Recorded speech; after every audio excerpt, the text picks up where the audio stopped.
सोपानराव 75 वर्षाचे होते आणि वयोमानानुसार आता ते रिटायर्ड झालेले होते. वयोमानानुसार त्यांची तब्येत कायमच कुरबुरीत चालू होती. सुरेखाताई त्यांची काळजी घेत होत्या.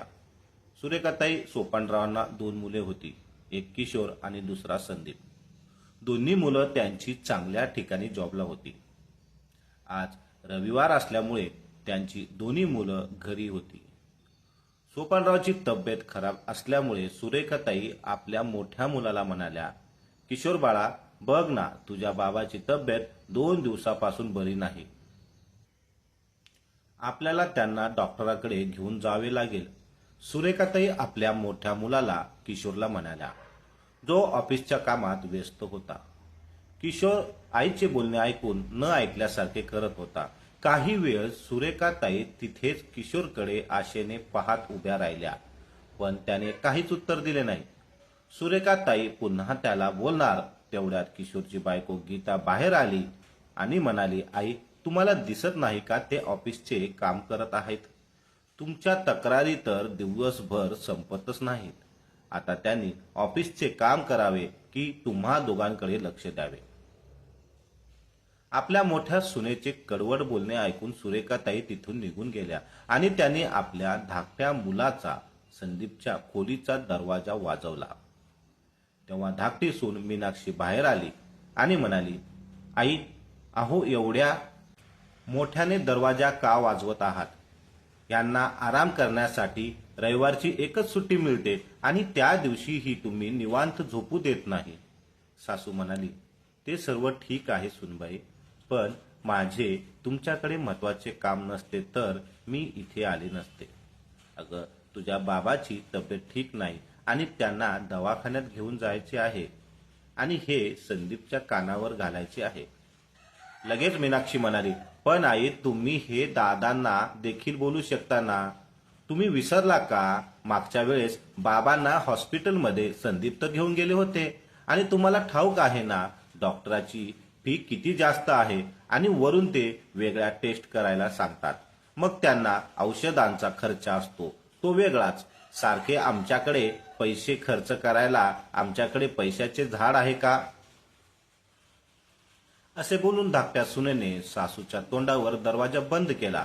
आपल्या मुलाच्या हिस्साचे उत्तर दोन्ही सुनांनी दिले, त्यामुळे सुरेखाताई स्वतःला लाचार समजत होत्या. त्यांचे डोळे अश्रूंनी भरले. डोळ्यात आलेले पाणी साडीच्या पदराने पुसत त्या आपल्या खोलीत निघून गेल्या, जिथे त्यांचे पती सोपानराव झोपले होते. सुरेखाताई आपल्या पतीकडे पाहून रडायला लागल्या.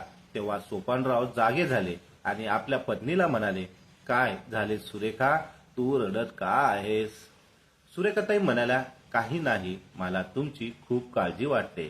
सोपानराव म्हणाले, तू मुलांना सांगितलं का मला डॉक्टरकडे घेऊन जाण्याबद्दल? सोपानराव खूप आशेने सुरेखाताईकडे पाहू लागले. मग आपले दुःख लपवत चेहऱ्यावर खोटे हसू आणत सुरेखाताई म्हणाल्या, आठवडाभर काम करून आपली मुले थकून जातात, त्यामुळे मी त्यांना काहीही बोललेले नाही. चला, मी तुम्हाला हॉस्पिटलमध्ये घेऊन जाते. सोपानराव म्हणाले, अगं सुरेखा, मी तुला काय सांगू का, तुला अजिबात खोटं बोलता येत नाही. एवढी वर्ष तुझ्या बरोबर राहिलो आहे, त्यामुळे मला तुझा चेहरा व्यवस्थित वाचता येतो.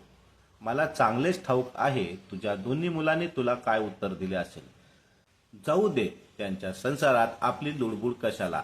शेवटी माणसाचे जेवढे आयुष्य असते तो तेवढेच जगतो.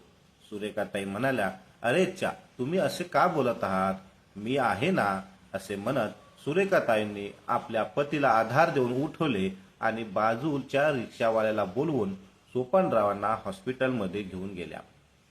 तिथे गेल्यावर डॉक्टरांनी एका गंभीर आजाराचा संशय व्यक्त करत त्यांना मुंबईतील एका मोठ्या हॉस्पिटलमध्ये घेऊन जाण्यास सांगितले. उदास चेहऱ्याने सुरेखाताई आणि सोपानराव घरी परत आले. रात्रीच्या वेळी सोपानराव तर झोपले, पण सुरेखाताईच्या डोळ्यातून झोप गायब झाली होती. त्या विचार करत होत्या की ह्या वयात शरीर साथ देत नाही तर मुले सुद्धा कशी दूर होतात. आपल्या म्हाताऱ्या आई वडिलांची जरा सुद्धा काळजी घेत नाहीत. आई वडील तर असे काही त्यांना नकोसे वाटतात. जेव्हा आमची सारी जमापुंजी आम्ही मुलाच्या शिक्षणावर आणि त्यांच्या करिअरवर बनवण्यासाठी खर्च करतो, तेव्हा अजिबात हा विचार केला नव्हता की एके दिवशी आमच्यावर अशी वेळ येईल की आम्हाला दोन्ही मुलाकडे पैशासाठी हात पसरावे लागतील. ज्या माणसाने आपली सारी संपत्ती मुलांच्या नावे केली, आज त्याच माणसावर उपचार करण्यासाठी त्यांच्या मुलांकडे पैसे नाहीत. जर मुलांनाच आई वडिलांची काळजी नाही तर मग सुनांकडून तरी काय अपेक्षा ठेवणार? आता नवऱ्याला मोठ्या हॉस्पिटलमध्ये दाखवण्यासाठी पैसे कुठून आणायचे हा विचार करून करून सुरेखाताई काळजीत पडल्या. मध्यरात्री झाली होती जेव्हा सुरेखाताईची नजर सोपानरावांकडे गेली. तेव्हा त्या घाबरल्या, कारण ते जोरजोरात श्वास घेत होते. सुरेखाताई त्यांच्याकडे गेल्या आणि घाबरून म्हणाल्या, अहो काय होतंय तुम्हाला? पण ते बोलण्याच्या मनस्थितीत नव्हते. सुरेखाताई पटकन आपल्या मुलांकडे गेल्या आणि दोघांनाही खोलीचा दरवाजा वाजवू लागल्या. जोरजोरात मुलांना आवाज देऊ लागल्या की दरवाजा उघडा, तुमच्या बाबांना काय झाले आहे बघा. मुलांनी दरवाजा उघडला. ते सर्व बाबांकडे आले, पण तोपर्यंत इकडे काही करण्याआधी सोपानराव हे जग सोडून गेले होते. सुरेखाताईवर दुःखाचा डोंगर कोसळला. त्या खूप रडायला लागल्या. मुलांनी आईला धीर दिला. काही वेळाने सोपानरावांवर अंत्यसंस्कार करण्यात आले. आता सुरेखाताई खऱ्या अर्थाने एकटा पडल्या. पण पुढे त्यांच्या नशिबात काही वेगळेच लिहून ठेवले होते. येणाऱ्या काही दिवसात त्यांना काय काय पाहावे लागेल याची त्यांनी कल्पना सुद्धा केली नव्हती. सोपानरावाचा 13वा झाल्यानंतर दोन्ही भावांमध्ये भांडणे होऊ लागली. भांडणे एवढी विकोपाला गेली की त्यांना घराची वाटणी करावी लागली. घर 4 खोल्यांचे होते, त्यामुळे दोन्ही सुनांनी आपल्यासाठी 2-2 घेतल्या आणि सुरेखाताईचे सामान एका छोट्याशा स्टोअर रूम मध्ये शिफ्ट केले. मुलांचे असे म्हणणे होते की आता बाबा ह्या जगात नाही तर मग आईला एकटीसाठी एवढ्या मोठ्या खोलीची काय गरज आहे? आई तर स्टोअर रूम मध्येही राहू शकते. सुरेखाताई विचार करून हैराण झाल्या की कसे त्यांच्या मुलांनी त्यांना पतीच्या मृत्यूनंतर वाळीत टाकले आहे. पण त्यांना ठाऊक नव्हते की ही तर एक सुरुवात होती. आता सुरेखाताईचा आपल्या स्वयंपाक खोलीवर देखील अधिकार राहिला नव्हता, कारण त्यांच्या सुनांनी स्वयंपाकघराची देखील वाटणी केली होती. सुरेखाताईचे जेवण सुद्धा सुनांच्या मर्जीने होते. दोन्ही सुनांच्या स्वयंपाक खोलीत सुरेखाताईंना जाण्यास प्रतिबंध होता. त्या दोघींवर सासूच्या खाण्यापिण्याच्या सामान भार असावा या गोष्टीला ध्यानात ठेवून दोघी सुरेखाताईंच्या 3 वेळेच्या जेवणाला 2 वेळेच्या जेवणात बदलले. सकाळचा चहा आणि नाश्ता छोटी सून देईल आणि संध्याकाळचा चहा आणि रात्रीचे जेवण मोठी सून द्यायची. बिचारा सुरेखाताई मन मारून कशा तरी दिवस काढत होत्या. हळूहळू दिवस सरकत होते. सुरेखाताई पूर्वीपेक्षा आणखी म्हाताऱ्या आणि कमजोर झाल्या होत्या. पण कमजोर होऊनही त्या रोज नित्य नेमाने मंदिरात जायच्या. आज जेव्हा सुरेखाताई मंदिरातून घरी परत आल्या तेव्हा आपल्या पतीच्या फोटोसमोर बसून त्या मागचे दिवस आठवू लागल्या.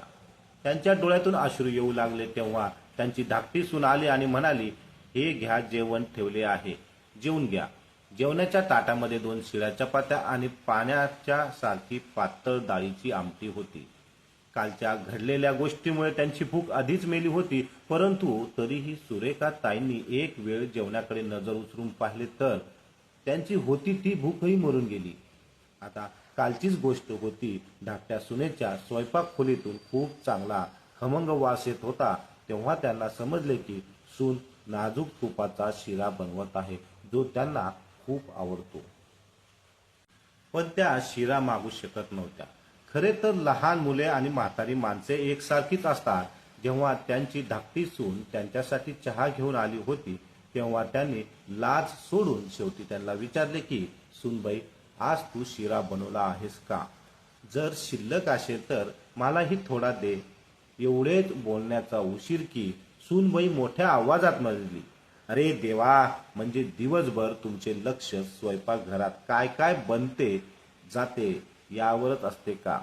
आता तुम्ही म्हातारे झाला आहात, त्यामुळे म्हाताऱ्यापणात फक्त देवाचे नामस्मरण करा.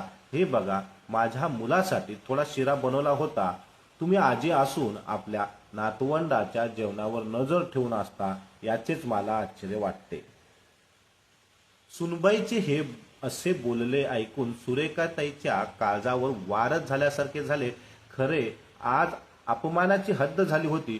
सुनेच्या तोंडून मनाला लागील असे शब्द ऐकल्यानंतर तिने बोललेले एक एक शब्द त्यांच्या मनावर आघात करू लागले. धाकटी तर धाकटी मोठी सैन सुद्धा त्यांना बरेच ऐकवायची. नेहमी जेवण सुद्धा त्यांना उशिरा द्यायचे, त्यामुळे त्यांना जेवणाची वाट बघत बसावे लागायचे. तोपर्यंत त्या उपाशीच असायच्या. एकदा त्यांना भूक सहन झाली नाही म्हणून त्यांनी देवासमोर ठेवलेला प्रसाद खाल्ला. प्रसाद खाताना त्यांच्या मोठ्या सुनेने पाहिले आणि म्हणाली, तुम्हाला लाज वाटायला पाहिजे सासूबाई, तुम्ही जर प्रसाद सुद्धा चोरी करून खात आहात आणि कोणास ठाऊक दिवसभर आमच्या मागे काय काय खात असाल. आज मी पाहिले म्हणून मला तर माहीत झाले. एवढा अपमान झाल्यानंतर सुरेखाताई जोर जोरात रडायला लागल्या, पण त्यांना समजत नव्हते की अखेर जावे कुठे. जावे कारण काहीही झाले तरी त्यांना मुले आणि सुनांबरोबर राहिल्याशिवाय त्यांच्याकडे दुसरा कोणताच पर्याय नव्हता. सुना सुरेखाताई स्वयंपाकघरात येऊन देत नव्हत्या, पण दोघींच्या घरातील वरवरची सर्व कामे त्यांच्याकडूनच करून घ्यायच्या. झाडू, फरशी, भांडी तसेच भाज्या निवडून घेणे, कपडे वाळवत घालणे एवढी कामे करून सुरेखाताई खूप थकून जायच्या. पण तरीही त्यांना आपल्या सुनेचे बोलणे खावेच लागत होते. कधी कधी त्यांना असे वाटत होते की माझ्या एवढे खराब नशीब कोणाचेच नसेल. मुले तर माझ्याशी काही देणं घेणं नाही नसल्याप्रमाणेच वागत आहेत. एकही मुलाने आजपर्यंत मला माझ्या खोलीत येऊन विचारले नाही, आई तू कशी आहेस, तुला काय हवे आहे. त्यांचे काय ते दोघे सकाळी लवकर उठून कामावर जातात आणि रात्री उशिराने घरी येतात. दोघांपैकी एकाला सुद्धा आईची काळजी नाही. बहुतेक म्हाताऱ्यापणात हे सर्व पाहायचे होते, म्हणूनच देवाने मला जिवंत ठेवले. लहानपणी ज्या आईला मुले नजरेसमोरून दूर जाऊन देत नव्हते, आज त्याच आईची विचारपूस करणे तर दूर, पण त्यांना आईकडे पाहावे देखील नजरेत वाटत नाही. आईची अवस्था घरात पडलेल्या जुन्या सामानाप्रमाणे होती, ज्याची कोणालाही कदर नाही. एके दिवशी नेहमीप्रमाणे जेव्हा सुरेखाताई मंदिरात गेल्या, तेव्हा देवासमोर हात जोडून रडायला लागल्या. त्यांनी देवासमोर प्रार्थना केली, हे देवा, माझ्या सुनांना सद्बुद्धी दे. त्याच दिवशी योगायोगाने सुरेखाताईंना त्यांची बालपणीची मैत्रीण निर्मला भेटली. ती मंदिरामध्ये आली होती. सुरेखाताईंना पाहताच तिने आपल्या मैत्रिणीला ओळखले, पण तिला रडताना पाहून निर्मलाजीला खूप वाईट वाटले. जेव्हा सुरेखाताईने दर्शन घेऊन मंदिराच्या पायऱ्या उतरायला लागल्या, तेव्हा निर्मलाने आवाज दिला आणि म्हणाल्या, सुरेखा, तू मला ओळखले नाहीस. कशी ओळखेल ग, ह्या चेहऱ्यावर एवढ्या सुरकुत्या पडल्या आहेत की आता माझा चेहरा पूर्वीसारखा राहिला नाही. तेव्हा सुरेखाताई म्हणाल्या, असं नाही ग, मी तुला कशी विसरू. निर्मला खूप दिवसापासून भेटली, पण बालपणीच्या आठवणी अजून ताज्या आहेत. त्यापुढे म्हणाल्या, पण तू तर परदेशात तुझ्या मुलाकडे गेली होतीस ना.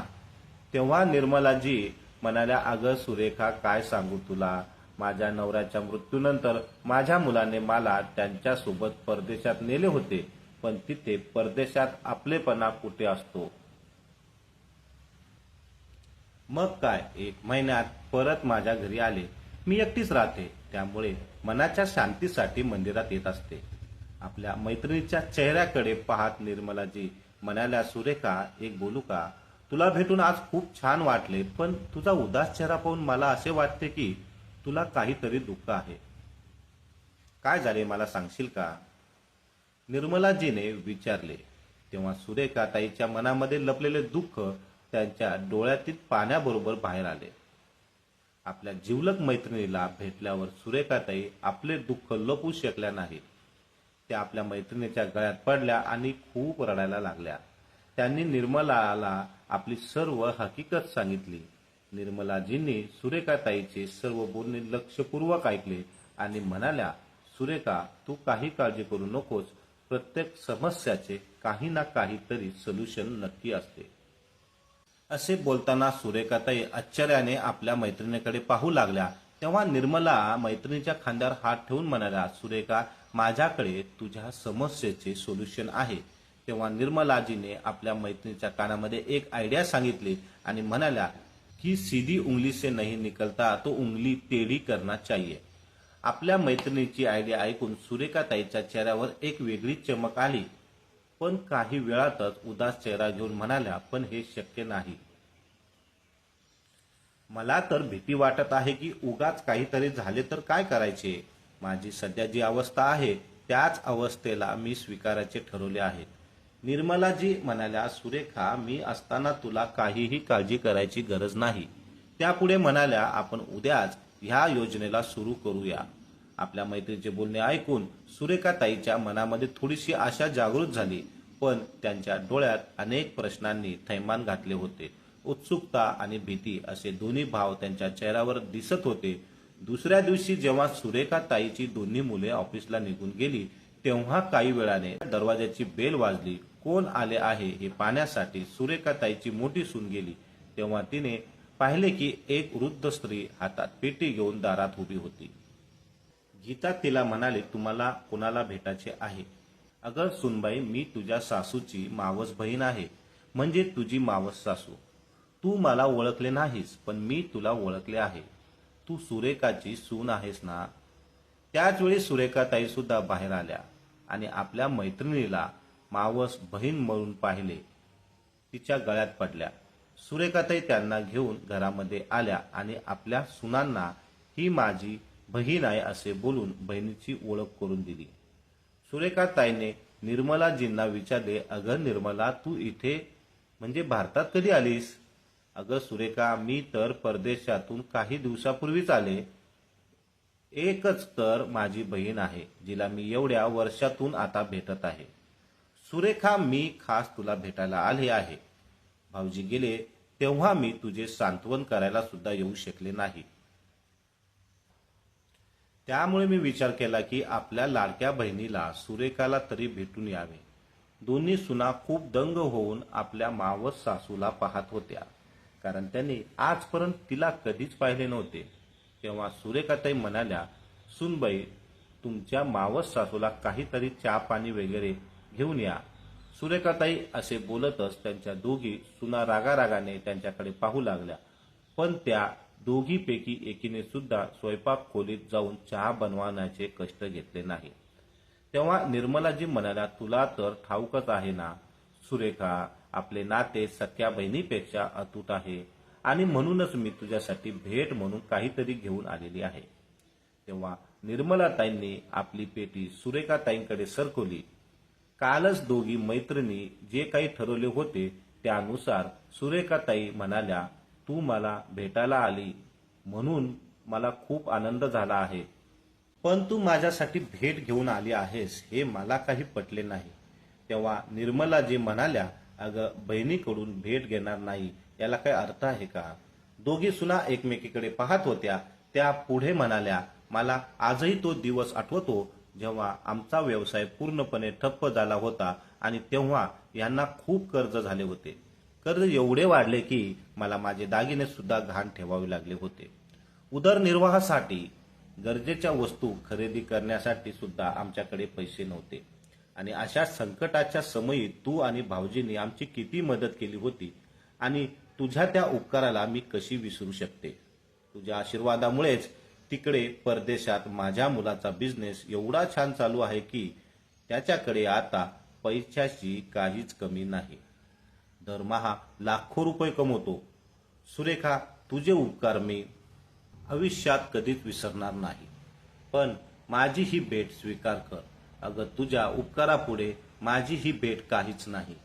काही वेळाने निर्मलाजी सुनेकडे पाहत म्हणाल्या, मला तर ठाऊक आहे की तुझी मुले आणि सुना खूप चांगल्या आहेत, किती प्रेमाने वागवतात तुझ्याबरोबर आणि तुझ्या तब्येतीवरून दिसत आहे की दोन्ही सुना तुझ्या छान सांभाळत आहेत. म्हणून सुरेखाताई म्हणाल्या, अगं निर्मला, मला एक सांग, तू भेट म्हणून त्या पेटीत असे काय आणले आहे? निर्मला म्हणाली, ह्या पेटीमध्ये माझे खानदानी दागिने आहेत आणि मला वाटते की माझ्या या खानदानी दागेवर जर कोणाचा हक्क असेल तर तो तुझाच आहे. आणि आता तू हे घेण्यास नकार देऊ नकोस. आपल्या मोठ्या बहिणीचे प्रेम समजून हे दागिने ठेवून घे आणि ही पेटीची चावी आहे. तुझ्याकडे सांभाळून ठेव. अजूनही सुरेखा ताईंच्या दोन्ही सुनांनी सासूंनी सांगूनही घरी आलेल्या पाहुण्यांना पाणी देखील विचारले नव्हते. पण ती दागिन्याची पेटी पाहून दोघेही आपल्या किचनकडे धावत गेल्या. मोठ्या सुनेने पटकन गॅसवरती चहा करायला ठेवला आणि धाकटे सून डब्यातील ड्रायफ्रूट एका प्लेटमध्ये काढून मावस सासू समोर हजर झाल्या. त्या दोघींमध्ये मावशीची सेवा करण्यासाठी जणू स्पर्धाच लागली होती. एकीने चहासोबत भाजी बनवून घेऊन आले आणि दुसरी तुपाचा शिरा बनवून घेऊन आली. निर्मलाताई आपल्या मैत्रिणीकडे वाकडी नजर करून गालातल्या गालात हसत होती. काही वेळाने निर्मलाजी सुरेखाताईंना म्हणाल्या, ठीक आहे सुरेखा, आता मी निघते. पण दोन्ही सुनांनी जेव्हा हे ऐकले की तेव्हा तिच्या घरी नोटांचा ढीग आलेला आहे आणि ती एवढी मोठी श्रीमंत बाई आहे की भेट म्हणून पैसे आणि दागिने घेऊन आली आहे, हा विचार करून दोघी सुना तिच्यावर प्रेमाचे नाटक करू लागल्या. मोठी सून म्हणाली, अहो मावशी, तुम्ही आताच तर आला आहात, आता काही दिवस आमच्याकडे राहा, आम्हाला तुमची सेवा करण्याची संधी द्या. तेव्हा धाकटी सून मीनाक्षी निर्मलाजींच्या खांद्यावर हात ठेवून म्हणाली, तुम्ही इथेच राहाल तर आमच्या सासूबाईचे मन सुद्धा लागेल. नाहीतर जेव्हापासून बाबा गेले आहेत, बिचारा आमच्या सासूबाई तर सतत रडत असतात. दोघी सुनांनी आणि सुरेखाताईंनी मावस सासूला थांबवण्याची विनंती केल्यावर निर्मलाजी एका रात्रीसाठी त्यांच्याजवळ थांबल्या. दोघी सुनांनी निर्मलाजींची सेवा करण्यामध्ये काही कसर बाकी ठेवली नाही. दोघींनी आपापल्या किचनमध्ये बनवलेले वेगवेगळे पाक पक्वान खाल्ल्यानंतर सुरेखाताईंना सुद्धा तुपाचा शिरा खायला मिळाला. शिरा खाता खाता त्यांचे डोळे अश्रूंनी भरले, कारण हा तोच शिरा होता ज्यामुळे सुरेखाताईंना सुनेकडचे कडवे बोल ऐकावे लागले होते. रात्री जेव्हा सुरेखाताई आपल्या मैत्रिणींसोबत झोपण्यासाठी खोलीत गेल्या तेव्हा त्यांना जाणवले की आज त्या आधीसारख्या घाबरलेली सुरेखा राहिलेली नाही. आपल्या मैत्रिणीबरोबर काही वेळ घालवल्यानंतर आज त्या एक आनंदाची अनुभूती करत होत्या. दोघी मैत्रिणी आज सुनांद्वारे केलेले पाहुणचारावर आपले हसू थांबू शकत नव्हत्या. दोघी आपापसात बऱ्याच वेळ गप्पा मारत होत्या. दुसऱ्या दिवशी सकाळी जेव्हा निर्मलाजी नाश्ता करून आपल्या घरी जायला निघाल्या तेव्हा सुरेखाताईसह दोघी सुना त्यांना गेटपर्यंत सोडण्यासाठी आल्या. सुरेखाताई त्यांना म्हणाल्या, तू मला तुझे खानदानी दागिने देऊन जात तर आहेस, पण मी ह्या दागिन्याचे काय करू? तेव्हा निर्मलाताई म्हणाल्या, हे काय विचारणे झाले का ग? अगं, तुझ्या दोन्ही सुना खूप चांगल्या आहेत, पण तरीही मी तर म्हणते, जी सून तुझी जास्त सेवा करेल हे दागिने तू तिलाच द्यावे, असे बोलून निर्मलाजी तर निघून गेल्या. पण जाताना त्या ज्या काम करून गेल्या होत्या त्याचा परिणाम त्याच दिवसापासून दिसायला सुरुवात झाली. दोन्ही सुनांनी सुरेखाताईचे सामान स्टोर रूम मधून काढून त्यांच्या जुन्या खोलीमध्ये नेऊन ठेवले आणि त्या खोलीला खूप चांगल्या प्रकारे सजवले. आता सुरेखाताईंना पुन्हा एकदा 3 वेळचे जेवण मिळायला लागले. दागिन्याच्या पेटीला आधीच एक कुलूप होते, त्याची चावी सुरेखाताईंनी सांभाळून ठेवलेली होती. सुरेखाताईंनी ती पेटी आपल्या कपाटात ठेवून कपाटाला आणखी एक मोठे कुलूप लावले, ज्याची चावी नेहमी त्यांच्याकडे असायची. आता दोघी सुनांनी समजून घेतले होते की त्यांची सून आता एवढ्या लवकर तर त्यांना दागिने देणार नाही. त्यामुळे दोघींनी ठरवले की दोघी आपल्या सुनेचे मन जिंकतील. त्या दिवसानंतर दोघी सुना त्या सासूबाई म्हणता म्हणता थकत नव्हत्या.